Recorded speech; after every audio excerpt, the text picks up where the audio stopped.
Hello student, welcome to my YouTube channel GKV study circle. GKV study circle में आपका स्वागत है। मैं आप लोग को पढ़ा रहा हूं चैप्टर नंबर 2। पिछले वीडियो में मैंने आपको पढ़ाया था पूर्ण संख्याओं पे 4 आधारभूत संक्रियाएं। आज मैं आप लोगों को पढ़ाऊंगा विभाज्यता के नियम। तो चलिए चलते हैं, देखते हैं क्या होता है विभाज्यता। विभाज्यता इसको इंग्लिश में कहते हैं डिविजिबिलिटी। जब किसी संख्या में एक अन्य संख्या से भाग देने पर शेषफल शून्य प्राप्त होता है तब वह संख्या पूर्णतः भाज्य संख्या कहलाती है। यानी एक संख्या में किसी दूसरी संख्या से भाग देने पर यदि शेषफल शून्य प्राप्त होता है तो वह संख्या भाज्य संख्या कहलाती है। इस प्रकार पूर्णतः विभाज्य होने की स्थिति को विभाज्यता कहते हैं। यानी इस प्रकार जो विभाज्य होने की स्थिति होती है उसे हम विभाज्यता कहते हैं। एक फार्मूला है, भाज्य बराबर भाजक गुणे भागफल धन शेषफल। यदि हमें भाज्य निकालना होगा तो हम इस फार्मूले के यूज से निकाल सकते हैं। ठीक है, तो चलिए देखते हैं विभाज्यता की जांच। तो 2 से विभाज्यता, डिविजिबिलिटी बाय 2, यानी कि कौन सी संख्याएं होती हैं जो 2 से विभाज्य होती हैं। जब किसी संख्या का इकाई अंक 0, 2, 4, 6, 8 हो तब वह संख्या 2 से पूर्णतः विभाज्य होगी। यानी कि यदि किसी संख्या के इकाई का अंक 0, 2, 4, 6, 8 में से कोई भी संख्या होगी तो वह संख्या 2 से पूर्णतः विभाज्य होगी। हम लोग एग्जाम्पल लेकर समझते हैं इसको। एग्जाम्पल है जैसे संख्या 112 2 से पूर्णतः विभाज्य है या नहीं। तो हल इसका क्या होगा, संख्या 112 में इकाई अंक 2 है। संख्या 112 में क्या है, इकाई का अंक 2 है, अतः यह 2 से पूर्णतः विभाज्य होगा। ठीक है, तो अब हम लोग देखते हैं 3 से विभाज्यता, यानी डिविजिबिलिटी बाय 3। कोई भी संख्या 3 से पूर्णतः विभक्त तब होगी जब उस संख्या के अंकों का योग 3 से पूर्णतः विभक्त हो। यानी कि कोई भी संख्या 3 से पूर्णतः तब विभक्त होगी जब उस संख्या के सभी अंकों का योग 3 से पूर्णतः विभक्त हो। तो अब हम लोग एक एग्जाम्पल लेकर के समझते हैं। संख्या 2, 4, 3 से पूर्णतः विभक्त है अथवा नहीं। यानी कि संख्या 2, 4, 3 से पूर्णतः विभक्त है अथवा नहीं, इसकी हमको पता करना है। तो संख्या 2, 4, 3 में अंकों का योग, इन सभी अंकों का योग लेंगे 2 + 4 + 3, तो कितना होगा 2, 4, 6, 3 9 है। और यह संख्या 3 से विभक्त होती है, यानी 9 क्या है, 3 से पूर्णतः विभक्त होती है, अतः संख्या 2, 4, 3 भी क्या होगी, 3 से पूर्णतः विभक्त होगी। यानी यदि किसी संख्या के अंकों का योग 3 से पूर्णतः विभक्त है तो वह संख्या भी 3 से पूर्णतः विभक्त होगी। तो अब हम लोग देखते हैं 4 से विभाज्यता, यानी डिविजिबिलिटी बाय 4। जब किसी संख्या के अंतिम 2 अंक 4 से विभक्त हों अथवा किसी संख्या के अंतिम 2 अंक शून्य हो, यानी कि किसी भी संख्या के अंतिम 2 अंक क्या हो, 4 से विभक्त हो अथवा अंतिम 2 अंक शून्य हो, तो वह संख्या 4 से पूर्णतः विभक्त होगी। जैसे हम लोग एक उदाहरण लेकर समझते हैं। संख्या 4, 5, 1, 2 में अंतिम 2 अंक क्या है, 1, 2 यानी 12 है, जो क्या है 4 से विभक्त है, यानी 12 क्या है 4 से विभक्त है, अतः संख्या 4, 5, 1, 2 भी 4 से पूर्णतः विभक्त होगी। ठीक है, और इसी प्रकार यदि किसी भी संख्या के अंतिम 2 अंक क्या हो, शून्य हो, तो वह संख्या भी 4 से पूर्णतः विभक्त होगी। अब हम लोग देखते हैं 5 से विभाज्यता के नियम, यानी डिविजिबिलिटी बाय 5। ठीक है, कोई भी संख्या 5 से पूर्णतः विभक्त तब होगी जब उस संख्या का इकाई अंक 0 अथवा 5 हो। यानी कोई भी संख्या 5 से विभक्त तब होगी जब उस संख्या का इकाई अंक 0 अथवा 5 हो। ठीक है, तो अब हम लोग एक एग्जाम्पल लेकर के समझते हैं। संख्या 3, 1, 2, 5 से पूर्णतः विभक्त है अथवा नहीं। तो इसका हल देखते हैं। संख्या 3, 1, 2, 5 में इकाई अंक 5 है, अतः यह संख्या 5 से पूर्णतः विभक्त होगी। यानी यदि किसी संख्या के इकाई का अंक 0 हो अथवा 5 हो तो वह संख्या 5 से पूर्णतः विभक्त होगी। अब हम लोग देखते हैं 6 से विभाज्यता के नियम यानी कि डिविजिबिलिटी बाय 6। कोई भी संख्या 6 से पूर्णतः विभक्त तब होगी जब वह संख्या 2 अथवा 3 से पूर्णतः विभक्त हो। यानी कि कोई भी संख्या 6 से पूर्णतः विभक्त तब होगी जब वह संख्या 2 से भी विभक्त हो और 3 से भी विभक्त हो।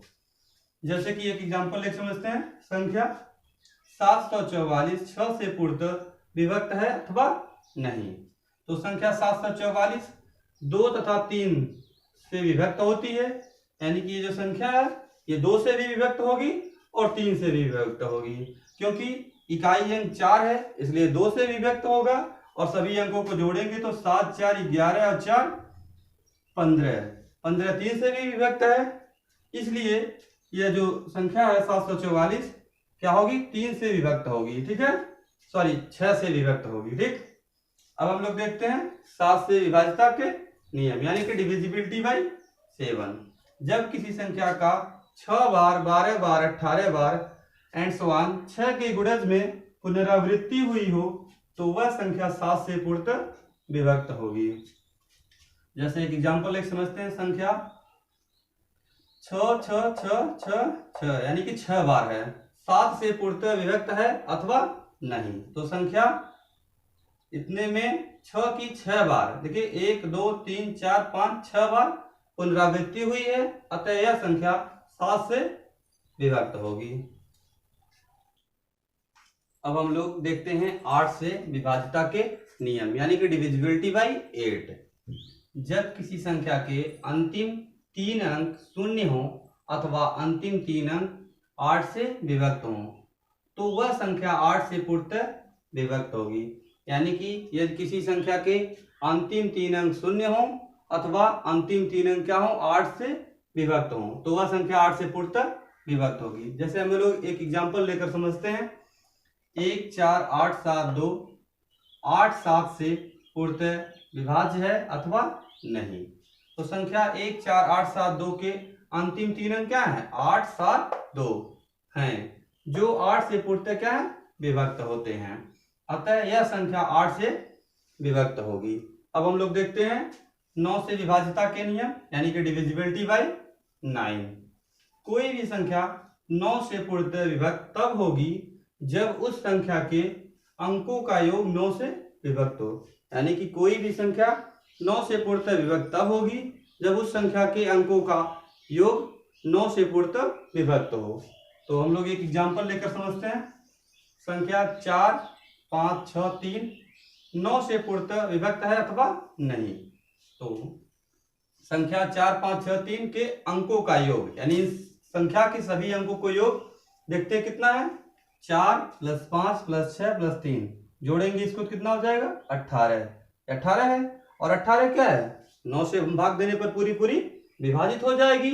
यानी कि 18 9 से पूर्णतः विभक्त है, अतः यह संख्या 9 से विभक्त हो। तो अब हम लोग देखते हैं 10 से विभाज्यता यानी कि डिविजिबिलिटी बाय 10। कोई भी संख्या 10 से पूर्णतः विभक्त तब होगी जब उस संख्या का अंतिम अंक 0 हो। यानी कि कोई भी संख्या 10 से पूर्णतः तब विभक्त होगी जब उसका अंतिम अंक यानी कि इकाई का अंक क्या हो 0 हो।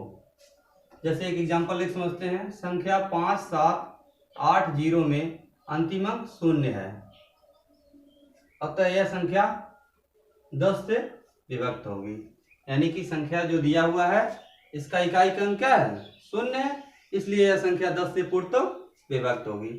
अब हम लोग देखते हैं 11 से विभाज्यता यानी कि डिविजिबिलिटी बाय 11। यदि किसी संख्या के विषम स्थानों पर स्थित अंकों के योग तथा सम स्थानों पर स्थित अंकों के योग का अंतर 0 हो